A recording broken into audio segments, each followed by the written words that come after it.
I've interviewed 500 virtual assistants from the Philippines over the last 2 years, and honestly, most of them were pretty terrible, but the top 1% all had 3 very specific traits in common. Once I figured this out, a lot changed. I built a team to grow my own e-commerce store to $1 million a year in revenue, and now we place that same kind of A-player talent into 7- and 8-figure businesses. By the end of this video, you'll know exactly what an A-player looks like so you can secure them on your team. You don't need to interview 500 people like I did. You just need to watch this video very closely and copy exactly what I do. It's time to lock in.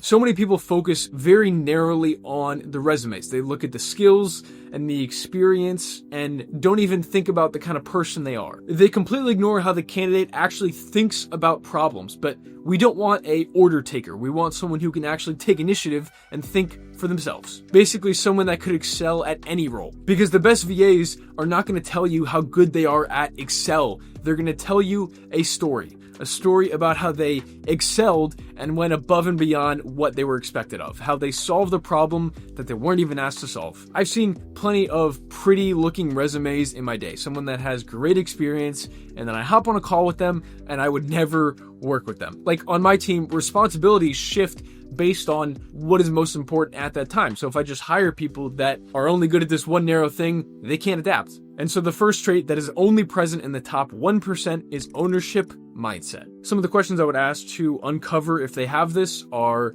in your last job, what is the time when you went above what your client was expecting of? And what are the KPIs that you were most responsible for? And I would present them with the scenario that we're currently facing that I'm hiring them to solve and see how they would solve that. A C player would say something like, oh, I didn't really have any KPIs and I kind of just did, what I was told to do. I kind of just did the responsibilities of the job and I'm not really sure how I would solve that problem. But an A player would answer to those questions a story about how they went above what they were expected of, did something that solved the problem that the client had. Like a good example of this is someone I spoke to recently where her past business owner was hiring, they were expanding the team. She was not in an HR role, but she took it upon herself to send this job posting out to all her friends and gather their resumes for the client to review. When you hire someone that takes initiative, they're not always sitting there waiting for the next instruction from you. So that is the first trait that I look for that I only see in the top 1% of A players. The second trait most people think is irrelevant. They don't think much of it. It usually comes up when I ask the question at the end of the interviews of, do you have any questions for me? And a lot of them will just say, nope, all good, and we move on. But the top 1% are going to have a list of questions prepared for me because they want to understand if it's a good opportunity for them. This is what I call business curiosity, and it is trait number 2. One of the ways I'll get it out, usually early on in the interview, is ask, so did you do any background research before this call? And I make it a very casual sounding question. The C players will say, oh no, I just kind of, took a shower, got ready. But the A players, and I get these quite often, will say, yeah, I watched all your YouTube videos, I watched all your TikToks, and I'm really excited to speak with you today. Or when they're talking about their past experience and a role that they were in that was completely new to them, I'll say, yeah, so how are you able to come up to speed so quickly? Like, were you provided a lot of training? The C players will say, no, I wasn't really providing much, but I just kind of asked a lot of questions and worked with the training I was given. And the A players will say, no, I did like YouTube videos. They'll reference YouTube University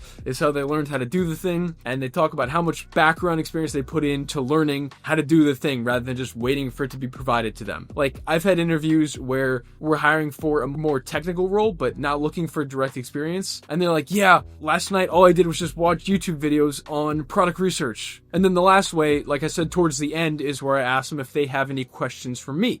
And the C players will say, nope, no questions. The A players will come in with asking me about my business model and like trying to understand more why this role is important to me so they can know how to best serve. Business curiosity means they actually care about the outcome. They want to help grow the business, not just collect their paycheck and move on. They're more concerned with how can I help this business win and not just what's my job description? When you're not around, they're still thinking about the problems of the business. That's the difference between hiring a C player that does a good amount for you and an A player that really helps you grow the business. But curiosity is not enough. The third trait is what separates pretty good VAs from future CEOs. Now, this one's pretty overlooked because most people hire for what they need in the moment. But here's what I've learned after placing dozens of A players. The best VAs are not just focused in the present moment. They're thinking 2-3 years ahead about how your business fits into their vision for themselves. And this is trait 3 that all A players have, which is future growth. People that have a growth mindset want to build something cool. They want a career and they want your business to be a part of that. They don't just want a super consistent, monotonous, boring job. When you give them more responsibility, they're not going to panic and ask for a title change and ask for more money because they have different responsibilities. They get excited. They love learning new things. So my favorite way to uncover this is asking the question of, obviously, where do you see yourself in 3 years? Now, the C players will say, I don't know, I haven't really thought about it much. Or probably doing the same thing I am now. But the A players will basically paint a picture for me. They'll say, well, I probably would want to upskill into learning this responsibility of the business and learning more about this aspect so I can take on these roles. And they already have an idea of where they see themselves going. And along with that, I'll ask, could you see leadership role in your future? And the C players will say, I don't know, that kind of scares me. I don't really know if I want to be responsible for that. And the A players will say, yeah, definitely. I love teaching other people. In fact, I'm taking this leadership course. And if given the opportunity, I would love to take some more courses on it. So if you notice all 3 of these traits, an ownership mindset, business curiosity, and future growth, if you find all 3 of those, I need you to jump on that opportunity. Even if they're more expensive than all the other options, that will pay for itself 100 times over. Now here's a little bonus for you. Those 3 come up mostly on the actual interview, but A players are going to reveal themselves to you even before then. I call this one consistently persistent. So those that are consistently persistent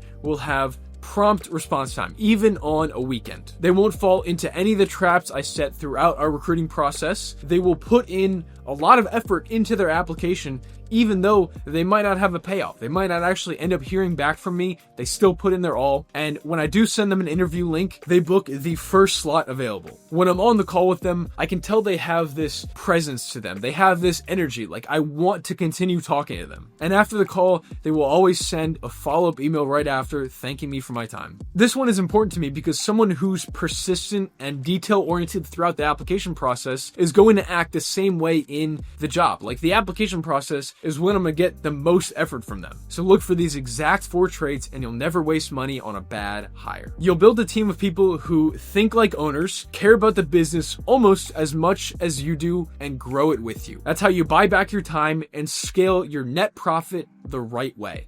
Alright, now you know exactly how to spot an A player when you're in the interview, but most business owners never get that far. That used to be my biggest problem. I was wasting hours on interviews with people who had no chance of being A players. That's until I built my 4-level vetting protocol. In the next video, I'm going to show you the exact system I use to cut through tens of thousands of applicants so only the top 1% even make it to an interview. It's how our clients and talented skip right to interviewing A players. If you want to stop wasting time on interviews that go nowhere, click this video right here and I'll see you over there.